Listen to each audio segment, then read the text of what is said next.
And good morning, ladies and gentlemen. Hi. Thank God it's Friday. Well, it is Friday, the 17th of June. And right here in sunny Brisbane, it's 13 degrees and sunny. And it's not bad at all because it used to be quite cold few days back with that chilly wind. Well, I'm glad it's out of the way. Well, it's made us, kickstart into winter. So winter's here, officially it's here, but that was what a great start with those cold springs coming in because, people could feel the chill going down to the bones. Well, right now today, we have some special guests coming in as well. And don't forget at 10 a.m., we will have a special talk with DJJS, which is Divya Jyoti Jagriti Sansthan, on the upcoming International Yoga Day. But today in this news segment, we will have Belinda Allens coming to talk us about the consumer spending and what is actually happening in there. There's some wonderful research that's been done by Commonwealth Bank. That's later in the program today. But right now, let's get on to the news of today. The news, when we talk about that, see, at this point in time, what's dominating the news is the wages and the wages growth. So let's take a look at that scenario and see what has it done for the job market.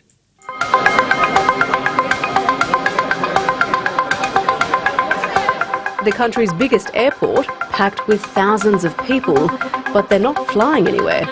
We're looking at about over 50 positions. We're recruiting a total 430 jobs across the country. I'm just looking to have a work. Sydney Airport is in the midst of a recruitment drive with 5,000 jobs to fill. This morning the queues are out the door. We opened at 10 a.m. We had one guy turn up at 6 a.m. and was handing out his CV.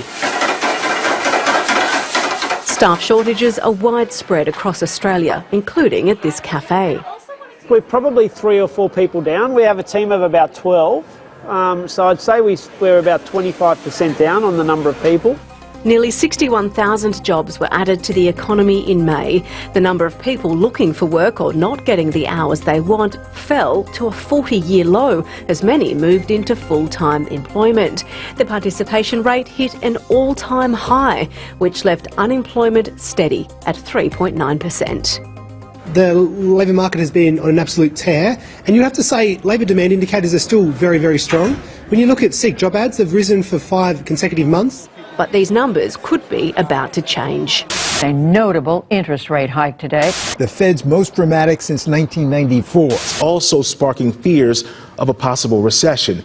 America's central bank announcing 0.75 of a percentage point rate hike. We're strongly committed to bringing inflation back down, and we're moving expeditiously to do so. The US Fed's triple whammy rate hike follows a double rate hike here. They're all aimed at slowing the economy, which means there will be more unemployment. So this could be as good as the jobs market is going to get. NAB economists expect the Reserve Bank to lift the official cash rate by 0.5 percentage point in both July and August. The risk of a downturn here is mounting. The probability of an Australian recession would rise should the US, the UK and the EU also go into recession. And a pink pencil case. Some workers are taking action now to grab what opportunities they can, like Jessica Sward, who's just been made permanent after 6 months of casual shifts at this childcare centre. Having the set hours per week is good and it's very secure for me, knowing that I'm permanent. Ms Sward has a learning difficulty, but with the help of specialist recruitment, has found her perfect job. It took me a while to figure out where I wanted to be, and I finally found my happy place, and I'm very supported where I am. Secure employment is likely to be the best safeguard as the risk of a global downturn grows.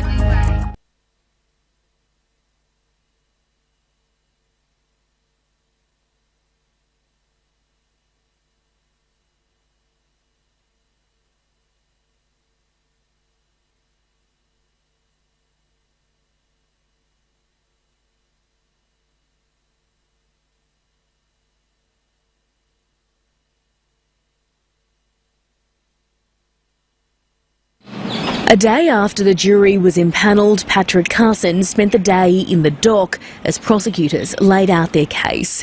In his opening address to the jury, the prosecutor alleged Mr Carson befriended a young woman not long after she'd moved to Darwin. He said the police officer developed an intense personal relationship with the woman, that he became a father figure to her, and they sent thousands upon thousands of text and Facebook messages to each other. Under the guise of being a supportive and caring father figure, he allowed a situation to evolve, said Senior Crown Prosecutor Marty Ost. She trusted him, felt loved, important and special, to the extent that he was able to control aspects of her life and ultimately take advantage of her in a sexual manner.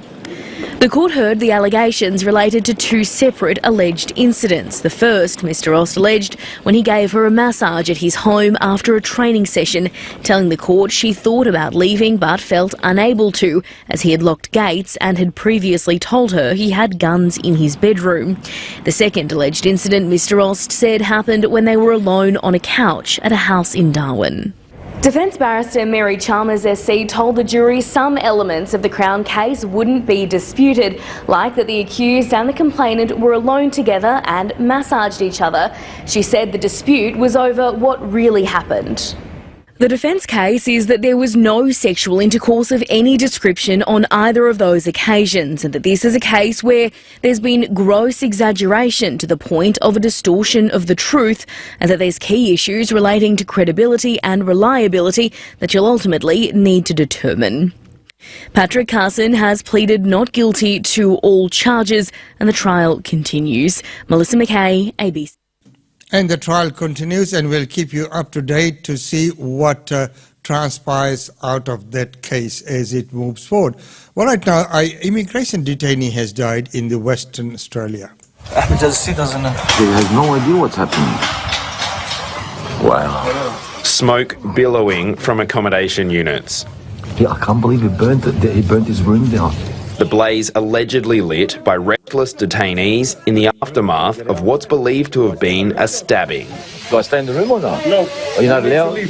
Oh, wow. Police arrived about midnight to find a 32-year-old man seriously injured.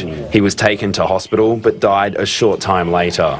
Two fellow detainees were arrested and the riot squad called in. Waypole, our first responders, were brilliant. I spoke to them this morning. The centre is home to several hundred men from overseas. Most have convictions or criminal links, and the government is hoping to deport them. And it's been home to unrest before. Advocacy groups aren't surprised by the latest incident, complaining there's no public record kept of violent incidents in detention. There's simply no accountability and no transparency for what happens inside the place, and that it's run in a completely arbitrary way.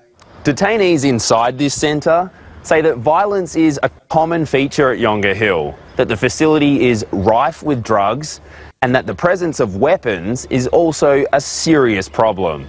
Some are calling for an inquiry into immigration detention. When there actually was a full commission into what was happening in aged care, the whole horror, of what was happening there was revealed. We need something similar. Locals from nearby Northam are worried the reputation of Yonge Hill will affect their town. But Northam has so much more to offer. The Australian Border Force expressed condolences to the man's family and friends, but declined to comment on the ongoing investigation. James Carmody. So there you go, quite unfortunate. And of course, when we look at these detainees who are mainly from overseas, trying to seek refuge here in Australia, and they have come with criminal records. And as you can see from that incident, that there has been many such incidents before as well. Well, right now, there's an interview with the first known fighter to die in Ukraine. You're going on positions? Allow me to come into Europe. It was an early time when the war just started. They're not targeting military operations, they're just attacking villages, as you can see. So we need to eradicate them from this place. Yes, first time to Europe. Yeah. And you are here because of what? How long was your trip? I think maybe 26 hours. I flew from Melbourne Melbourne, Australia, to Singapore, then Singapore to Germany. They detained me in Germany for 12 hours. That wasn't... So there you go. Unfortunate, but this is what happens out there in the world. Well, right now there's a call for independent investigation into the sport grants, as we brought to you that report a few days back about the sports grant that was distributed, and it had a political motive to it. It's the sports grants program Labor continues to stand by. We went to an election with a number of election commitments for sporting clubs and other organisations across South Australia, and now that we've won the election, we're going to deliver on those commitments. I think election commitments are another step along the path of avoiding scrutiny of spending.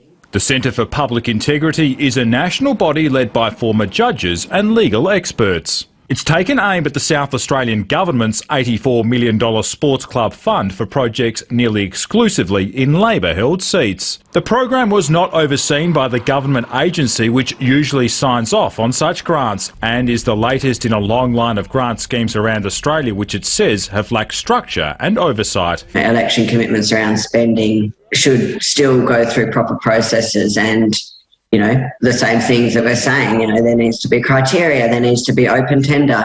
The program has given rise to accusations of pork barrelling, a practice the centre believes should be investigated by the state's ICAC if it only hadn't been stripped of many of its powers last year. The Ombudsman and the Auditor General are not well resourced, don't have the same level of investigative powers, which means that pork barrelling can continue without any enforcement or any agency there to pull it up. This just has something really shonky and dodgy hanging around it. The opposition claims some of the government's grants simply don't stack up. We've got projects which have been overfunded in clubs and councils given more money than they actually initially asked for just to make the cheque look bigger. I'm a premier that's going to keep their promises. If we made promises that we're going to fund a sporting club, we honour that promise, and we did that through the state budget, and we're very happy about it. Those promises will see $16 million spent on sporting clubs in 3 marginal northeastern suburb seats alone. Rory McLaren, ABC News, Adelaide. Now, as we mentioned before, that it should not be politically driven, and that we must always look at the need of the sporting club, whether it's in whichever electorate it might be it be Labor, LNP or whatever. That should not be taken into account. What should be taken into account is the need and the credibility of the club, and the way that the funds will be used in there. Well, ladies and gentlemen, right now it's time to go to our interview for today. And as we know, we are all looking at many things that are taking place out there in terms of consumer index. And what is happening is that household spending seems to be slowing at the moment. So latest data from Combank household spending, it says that the index has lifted across May in most categories. But discretionary spending is starting to soften as the rising cost of living. So cost of living is rising, so the spending which has led to this inflation, which has led to the interest rate hike, and which has led to the price rises and everything, including the wage rise. So home buying spending intentions rose 14.8%, and transport spending intentions rose 11.7%. So these are some of the key figures there, and we will talk about all of those. And with that, we'll be welcoming to the studio Belinda Allen, a senior economist with the Commonwealth Bank. Belinda has extensive experience as a financial markets economist. She joined the Commonwealth Group in 2003, and her work primarily involves developing and communicating views on Australian economy and the policy outlook. So with that, ladies and gentlemen, let's welcome Belinda to the show. Welcome to the show, Belinda. Thank you. It's great to be here. And it's wonderful to have you on the show. Well, right now, as we know, that the household income and everything has grown. So right now, what's going to happen with the situation? So household spending, intentions rose 2.9% in May. What were the biggest drivers for this increase, Belinda? The rise in household spending intentions index in May was driven by increases across 7 of the 12 categories. So that included home buying, health and fitness and transport. We did, though, see some falls in entertainment, travel and insurance spending, while motor vehicles were flat. And over the past year, the HSI is up by 7.9%, although this is likely driven by both the rising consumer prices we're hearing a lot about and some lift in the volume of spending as well. Okay, Belinda. So that sort of explains that. But when you talked about travel as well, so travel spending was down after a big increase in the last month. So what were the reasons? So why did that happen? So we did see travel spending down by 1.5% in May after a big lift in April because of the string of public holidays. Despite the fall in May, travel spending intentions remain at very high levels and they're up by 52.3% over the past year. We have seen that Australians are switching up their travel spending since the depths of the pandemic. So we're now spending more on travel agents, airlines, hotels and motels, rather than the camper trailers and the camping grounds we saw during the pandemic. Okay, so the dynamics has changed there. Okay, now the other topic that we is of interest and people always talk about is the home buying. So what about the home buying intentions, which were much higher in May, and despite the higher interest rate and a slowdown in auction clearance rate, so how did that happen? So we did see interest rates lift in early May, and if we just look at our high-frequency weekly credit and debit card spending data, we have seen spending growth moderate over recent weeks and even start to soften. We expect that rising consumer prices and higher interest rates will slow spending throughout this year, and discretionary sectors will likely feel it first. So that's sectors like recreation, clothing and footwear, household furniture and equipment, and even eating and drinking is off its peak. We saw home buying spending intentions rise by 14.8% in May, with a lift in both home loan applications and Google-related housing searches. We do, though, see home buying intentions down 13% from the peak back in March 2021. Home lending softened, auction clearance rates are weaker because of rising interest rates, and we also saw the first fall in national home prices in May since September 2020.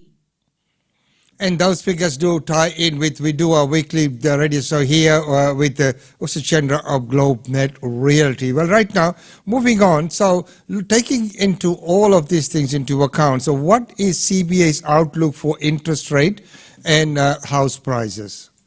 We have had to make some changes to our interest rate forecast and our home price forecast, given the RBA did lift the cash rate by 50 basis points in June. As a result, we have downgraded our economic growth outlook and forecast for home prices. We now expect the RBA to raise the cash rate to 2.1% over the course of this year, including another 50 basis point lift in July. As a result, we do expect home prices to fall from here and record a 15% fall by the end of 2023. Right. Okay. So that's quite a lot there, and thank you so much for coming in and explaining all that.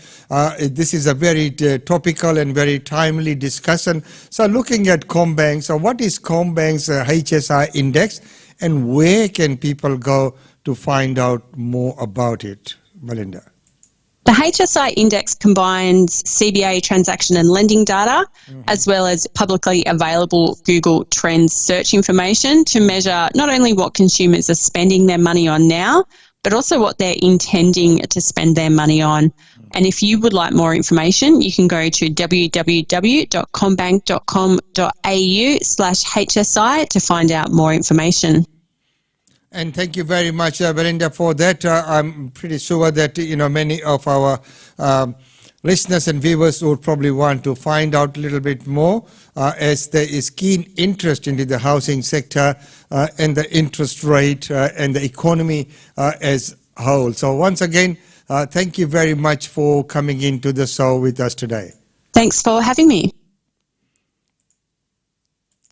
So there are, ladies and gentlemen, and a very, very topical discussion there with Belinda Allens of Combank. Right now, it's time to go to our daily India report. Welcome to the Daily India Report that brings you reports, interviews, features and more on India and the Indian diaspora.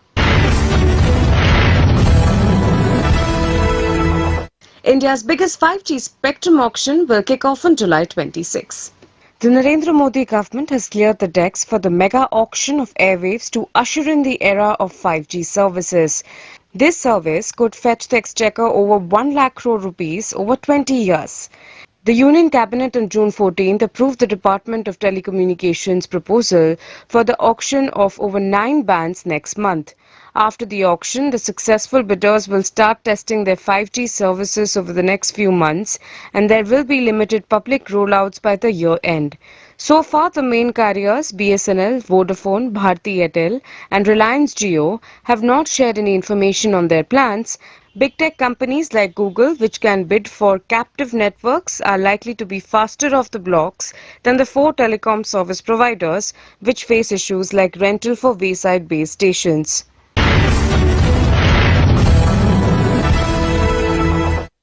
Indian state of Assam sets a target to generate 3 to 4 gigawatts of solar energy. Assam State Chief Minister Dr. Himanta Biswa Sarma on June 15 said that Assam government has set a target to generate 3,000 to 4,000 megawatt solar energy in the state. Addressing the media at Difu in Karbi Anglong district, the Assam Chief Minister stressed that there were narrow possibilities for hydroelectric power projects in Karbi Anglong and also cited uneven water presence in the region as the major reason behind the move. Earlier on 31st May, the Assam Chief Minister inaugurated the 70 megawatt Amgori solar park in a bid to strengthen the power sector of the state with a focus on renewable energy.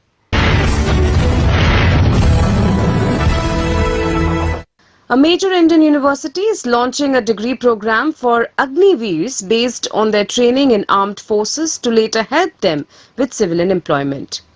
The program offered by the Indira Gandhi National Open University will be recognized both in India and abroad for employment and education. Ministry officials have confirmed that the Army, Navy and the Air Force will sign on MOU with IGNOU for the implementation of the scheme. Officials also said that the degree program will recognize in-service training received by Agniveers as credits for graduation and will open up opportunities for them to pursue the civilian careers of their choice. Under the program, 50% of the credits required for a graduate degree will come from skill training, both technical and non-technical, received by the Agniveers. The framework of the program has also been duly recognized by the regulatory bodies. Indian Defence Minister Rajnath Singh to attend celebrations marking the 200th anniversary of Maharaja Gulab Singh being made the King of Jammu and Kashmir. Indian Defence Minister Rajnath Singh is scheduled to visit the forward areas of Jammu and Kashmir starting June 16th. The 2-day visit to the Union Territory will include interaction with the troops. On June 17th, he will attend the Rajya Abhishek of the 200th anniversary of Maharaja Gulab Singh in Jammu. Earlier, Singh called for greater unity of civil administration and armed forces to further strengthen national security and deal with future challenges that may emanate from the ever-evolving global situation. He was addressing the participants of the 28th Joint Civil-Military Training Program in Uttarakhand on Monday. The minister pointed out that the concept of national security has broadened as many non-military dimensions have been added to the more general aspect of protection from military attacks. Indian External Affairs Minister Dr. S. Jaishankar, in his opening remarks at the 2-day conclave of Asean ministers in Delhi, has said that a better connected India and ASEAN is well positioned to promote decentralized globalization. India fully supports a strong, unified and prosperous ASEAN, one whose centrality in Indo-Pacific is fully recognized. The Indian External Affairs Minister told the conclave of the foreign ministers of the 10-nation influential grouping on 16th of June. In his opening address, Dr. Jaishankar said a better connected India and ASEAN would be well positioned to promote decentralized globalization and resilient and reliable supply chains.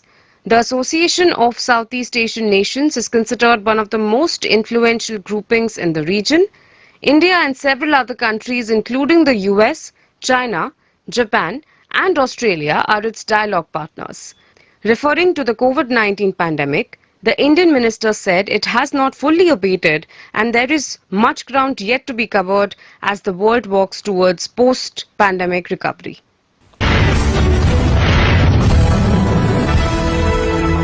Neeraj Chopra returns with a new national record and a place in the world's top 5 for 2022. 10 months after his Tokyo Olympics gold medal, Neeraj Chopra returned to action in some style on June 14th, rewriting his own national record for men's javelin with a throw of 89.30 meters at the Paavo Nurmi Games in Finland.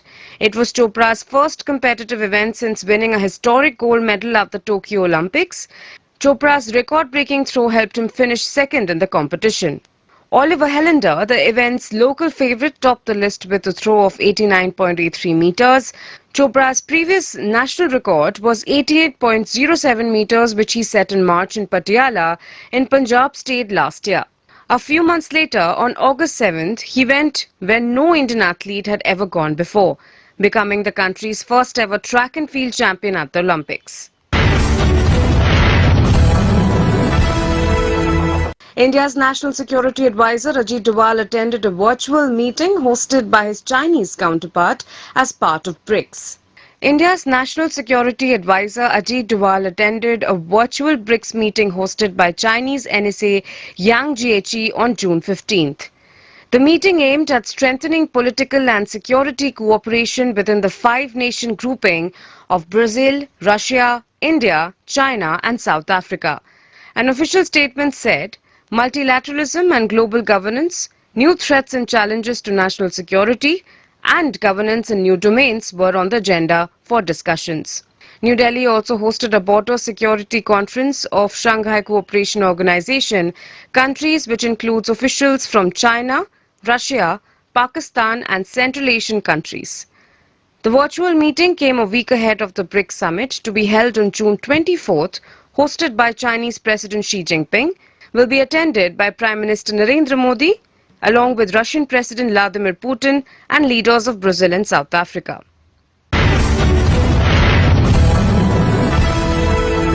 China discovers molecules of water on Moon after analyzing some lunar samples from their lander.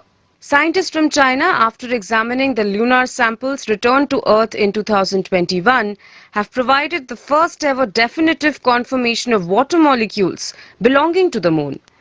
The samples were collected by the Chang'e 5 lander that was launched in December 2020 and scooped the dust and rocks from the Moon's oceanus procellarum region, which translates to Ocean of Storms.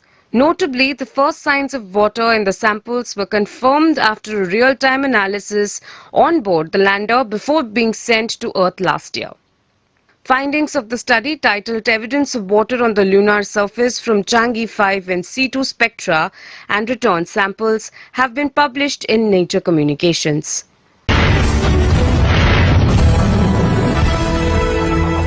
Unique Identification Authority of India, or UIDAI, is now planning to expand Aadhaar. The UIDAI, which has enrolled nearly all of India's adult population since 2010, is now looking to expand Aadhaar to cover a person's entire life cycle with 2 ambitious pilot programs, a newspaper report said on June 15th. According to reports, newborn infants will receive a temporary Aadhaar number to be renewed with biometric data on attainment of majority as the UIDAI prepares to launch the programs to deepen its reach countrywide. It will also combine its data with death registration records in order to prevent the misuse of government benefits through the use of deceased persons' Aadhaar numbers. The linking of Aadhaar numbers with the country's death registration systems as well as those of public and private hospitals aims to curb direct benefit transfers from leaking out. Twitter is abuzz with theories on the characters of Brahmastra movie after its trailer release.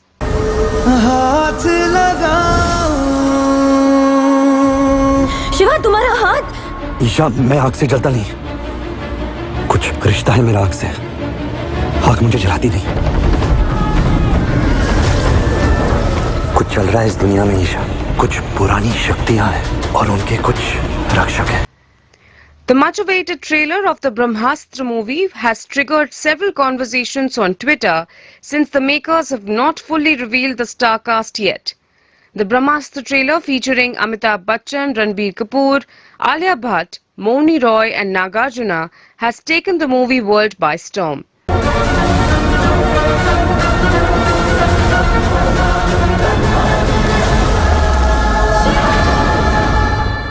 The trailer has been appreciated for its visuals and the concept. While the trailer and the various opinions around it have been trending on social media, the fans have already started speculating about the next installments in the trilogy. The trilogy was conceptualized 9 years ago when director Ayan Mukherjee had just finished filming Ye Jawani Hai Diwani.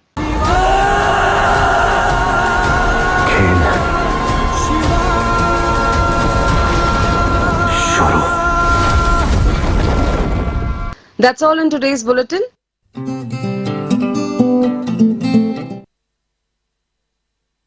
you so much for your company this morning, and it's been wonderful to have your company on this Friday. But don't forget, at 10 a.m. we have a very special interview with Sanjeev and Ashish of TGIF when they will be talking about the upcoming International Yoga Day. But right now there's something that I'd like to talk to you about, which is the Queensland Sangeet Mela and the annual concert and IGM 2022, which is on tomorrow. Yes, it is at the Nanda Memorial Hall, which is at 1 Baiji Street in Nanda, and it's open to everyone. Queensland Sangeet Mela Association presents an Indian classical concert in conjunction with our 2022 annual general meeting. This concert is free for membership, including anyone who joins from now or on the night. As we have been inactive for the last year, all previous membership have been extended for the duration of 2022. I think that is a very nice gesture. A key item on the agenda will be the election of a new executive to take forward the program into 2023. So the program will be 6:30, tabla solo by Gunesh Gana and accompanied by Saintra Briraman on harmonium, 6:50 sitar solo by Sri Saikat Bhattacharya, who's coming all the way from Melbourne, accompanied by Shane Flinnell on tabla, 7:50 tea and coffee breaks and snacks, 8:15 IGM for members only. Please note, this concert was originally scheduled for June 4, but has been rescheduled with the changed artist lineup. Any inconvenience caused is regretted. So, we hope to see you all at the Nanda Memorial Hall, and if you like, you can go jump on Try Booking, come on the Facebook page, and you can go to that booking link and book the tickets, because it is a wonderful program, and as we know, it had to be put together after the postponement, and it will be a wonderful night. And we've got Saikat Bhattacharya coming all the way from Melbourne. Would like to see you all there. So, ladies and gentlemen, that's about all in this segment. We'll see you back at 10 a.m. Brisbane time for that exclusive interview with Sanjeev and Ashish. Until then, it's goodbye.